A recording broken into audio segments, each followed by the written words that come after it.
Hello guys, வணக்கம். This is Anbuseelan. Long strangle strategy அப்படின்னா என்ன அப்படிங்கிறத அந்த வீடியோவில் பார்க்க போகிறோம். இந்த வீடியோ ஸ்கிப் பண்ணாமல் முழுமையாக பாருங்கள். எஜுகேஷன் பர்பஸ்க்காக என்னுடைய டெலகிராம் குரூப், வாட்ஸ்அப் குரூப்பில் இணையனும் விருப்பம் உள்ளவங்க டிஸ்கிரிப்ஷன் பாக்ஸில் லிங்க் கொடுத்துருக்கேன். அந்த லிங்க்கை பயன்பற்றி கொள்ளலாம். இப்போது நம்ம வீடியோக்குள்ளே போகலாம். கைஸ், பொதுவாகவே எல்லாரும் எப்படி இருக்கிறாங்க அப்படின்னா, ஸ்ட்ராட்டஜி மட்டும் சொல்லி கொடுங்க சார், நான் சக்ஸஸ் பண்ணிடுவேன் அப்படிங்கிறது வந்து யதார்த்தமாக எல்லாருமே இப்போ ரீசன்ட் டைமில் நீங்கள் பார்த்தீங்கன்னா ஸ்ட்ராட்டஜி இந்த ஸ்டாக் மார்க்கெட்டில் இருக்கும். அதுவும் இன்ட்ராடே பண்ணுறவங்க கேட்டிங்கன்னா ஸ்ட்ராட்டஜி பிஹைண்ட் அப்படின்னு போவாங்க. ஆக்சுவலாக ஸ்ட்ராட்டஜியெல்லாம் நீங்கள் என்ன ஸ்ட்ராட்டஜி அப்ளை பண்ணாலும் ஸ்டாக் மார்க்கெட்டில் ஒர்க் ஆகாது, அது மாறிட்டே இருக்கும். சரிங்களா? ஏன் அப்படின்னா, பக்காவாக ஒரு ஸ்ட்ராட்டஜி ஒர்க் ஆகுது அப்படின்னா ஒரு ரோபோட்டை க்ரியேட் பண்ணி அதை வச்சே ட்ரேட் பண்ணி சக்ஸஸ் பண்ணிடலாம். இங்கே அது நீங்கள் பண்ணவே முடியாது. எல்லாமே ஸ்ட்ராட்டஜி எல்லாம் எப்போ உங்களுக்கு ஒர்க் ஆகும் அப்படின்னா மார்க்கெட்டோட ப்ரிடிக்ஷன் அப்போ தான் ஒர்க் ஆகும். இந்த கராத்தே கிட் அப்படின்னு ஒரு மூவியை பார்த்துருப்பீங்க. அதில் ஜாக்கி சான் வந்து என்ன பண்ணுவார்னா, அந்த சின்ன பையனுக்கு வந்துட்டு ஒரு ஷேர்ட்டை வந்து ஒரு சின்னதாக ஒரு வுட் இருக்கும், அதில் தொங்க போட்டு வந்து கீழே போட்டு எடுக்க சொல்லுவார்.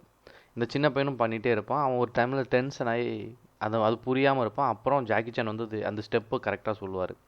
அதே மாதிரி தான் நீங்கள் இந்த ஸ்ட்ராட்டஜி வச்சு அப்ளை பண்ணுறதுக்கு முன்னாடி மார்க்கெட் எப்படிப்பட்ட மார்க்கெட், இன்றைக்கி நம்ம ட்ரேட் எடுக்கலாமா எடுக்கக்கூடாதா, நான் ஸ்கேல்பிங் போகணுமா இல்லை ஹோல்ட் பண்ணணுமா, இல்லை அப்படின்னா அடுத்த நாள் நான் ஹோல்ட் பண்ணி எடுத்துகிட்டு போகலாமா, எவ்வளோ நேரம் வெயிட் பண்ணணும், இது எல்லாமே இருக்குது. நீங்கள் வந்துட்டீங்க அப்படின்னா இதெல்லாம் நம்ம யோசிக்கணும். அதனால தான் ஸ்டாக் மார்க்கெட்டில் ரொம்ப தெளிவாக சொல்லியிருப்பாங்க, risk taker, risk lover, risk அவேரர்.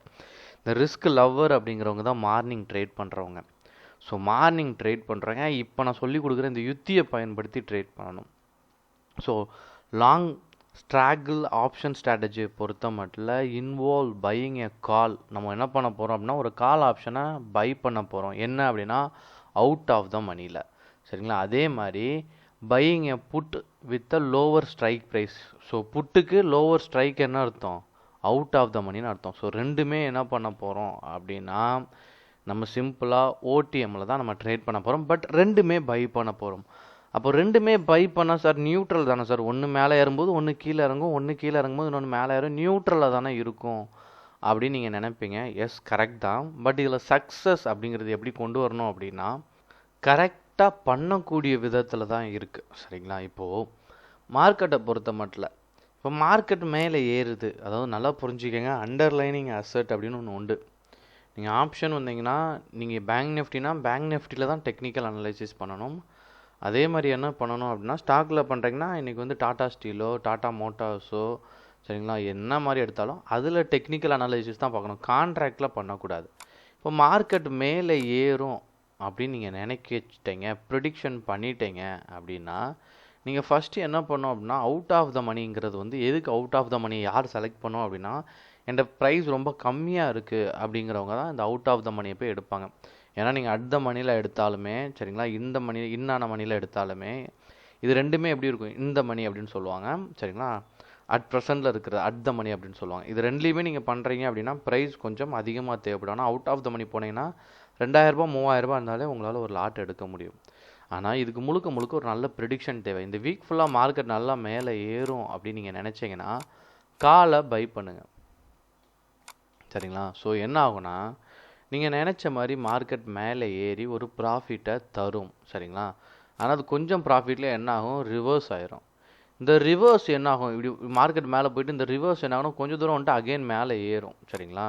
இப்படி தான் நீங்கள் ப்ரெடிக்ட் பண்ணியிருப்பீங்க. ஸோ ரிவர்ஸ் ஆகும்போது நமக்கு ரொம்ப பயமாக இருக்கும். அப்போ என்ன பண்ணுங்கன்னா, சப்போஸ் மார்க்கெட் கிராஷ், நைட் என்ன வேணால் நடக்கலாம், இப்படி கிராஷ் ஆகிடுச்சுன்னா நீங்கள் புட் ஆப்ஷன்லேயும் ஒரு பை எடுத்து வச்சுருக்கீங்க அவுட் ஆஃப் த மணியில். ஏன்னா ரெண்டுக்குமே கம்மியான பைசா தான். ஸோ புட்டையும் நீங்கள் எடுத்து வச்சுருந்தீங்க அப்படின்னா மார்க்கெட் சப்போஸ் நீங்கள் நினச்ச மாதிரி மேலே போகாமல் கீழே இறங்கிடுச்சுன்னா இதில் உங்களுக்கு லாபம் வந்துடும். ஸோ நீங்கள் நினச்சிற ப்ரிடிக்ஷன் நடக்கலை அப்படின்னா நீங்கள் மினிமமான, அதாவது லாஸ் இருக்கும், ரொம்ப கம்மியான லாஸில் வெளியே வரலாம். அப்போது இந்த மாதிரி யுத்தியை பயன்படுத்துகிறது நல்லது. இதில் முக்கியமான குறிப்பு என்ன அப்படின்னா, இதை இந்த எக்ஸ்பைரி டே டைமில் இந்த ஸ்ட்ராட்டஜியை பயன்படுத்தினீங்கன்னா நம்ம வந்து ஃபெயிலியர் ஆயிடுவோம். எதுக்காக அப்படின்னா எக்ஸ்பைரி டேயில் ட்ரேட் எடுக்கிறவங்களுக்கு தெரியும் ப்ரீமியம் வந்து கம்மியாகிட்டே இருக்கும், இந்த கம்ப்ளைண்ட் அதிகமாகவே இருக்கும். அதனால் எக்ஸ்பைரி டே மட்டும் இந்த ஸ்ட்ராட்டஜியை பயன்படுத்தாமல் மற்ற நேரத்தில் இதை பயன்படுத்தினா நல்லாவே ஒர்க் ஆகும். இதெல்லாம் எஜுகேஷன் பர்பஸ்க்காக நோட் பண்ணி ஸோ எந்த மாதிரி ஒர்க் ஆகுதுன்னு டெஸ்ட் பண்ணி பாருங்கள். ஓகேங்களா? Okay guys, thank you so much for வாட்சிங் this video. Tata, bye, see you.